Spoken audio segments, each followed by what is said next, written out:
এই সব পাগলের মেলা দিয়ে এখানে বাবার দরবারে সব পাগলের মেলা। পাগলের কারখানা। খেত আসা নাকি? খেতা পাগলা। খেতা পাগলা। আপনার বাড়ি কোথায়? আমার বাড়ি চেয়ারের উপর দিয়ে আলমারির ওই পারে টাঙ্গের বুগল আমার বাড়ি। ও, এখানে কিসের জন্য আসছেন?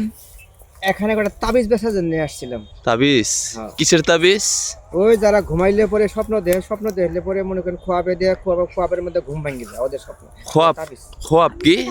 খোয়াব হ্যাঁ, খোয়াব ওই যে স্বপ্নের মধ্যেই আছে না, এই ছোট ছোট লাড্ডু যে দেয় ওর নাম হচ্ছে খোয়াব। খোয়াব। খোয়াব। খোয়াব খোয়াব দা কি করে?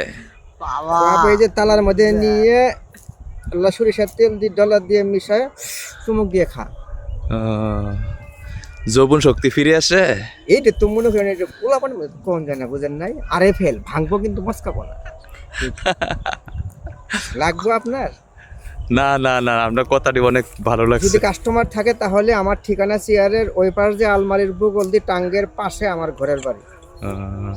আসিয়েন। ওনাকে আপনার সাথে? উনি আমার একটা শিষ্য, মানে রোগী। রুগী? কিসের রুগী? এটা ওই যে আরএফএল এর বেঙ্গলের চেয়ার যেরকম নরবরা আছিল না, হ্যাঁ হ্যাঁ হ্যাঁ। আরএফএল বানাই দিয়ে দিছি। এক বছর। এক বছর। ওনার তো দেখা যায় ছেলে উপকার পায়ে আজকে আমার এখানে আসছে আর কি। কি হয়েছে বেটা বলো না। পাই। আপনি কবিরাজ বাবার সম্পর্কে কিছু বলেন। কবিরাজ বাবা অনেক ভালো ভালো তাবিজ বিক্রি করেন, হ্যাঁ, অনেক সুন্দর সুন্দর পরামর্শ দেন। তার ওষুধ খাইয়া সবাই ভালো হয়। এর আগে কোনো আপনি ওনার সাথে দেখা সাক্ষাৎ করছিলেন? হয়, এর আগেও দেখা সাক্ষাৎ করছি। ইনার পরামর্শ আমার 2.5 দিনের মাথায় আমার বিয়ে হয়ে গেছে। ও, এর আগে একটা ভিডিও দেখছিলাম। এই বাবা, ওই এই যে, এই যে। ওকে ওকে, আপনারা ভালো থাকেন। ঠিক আছে।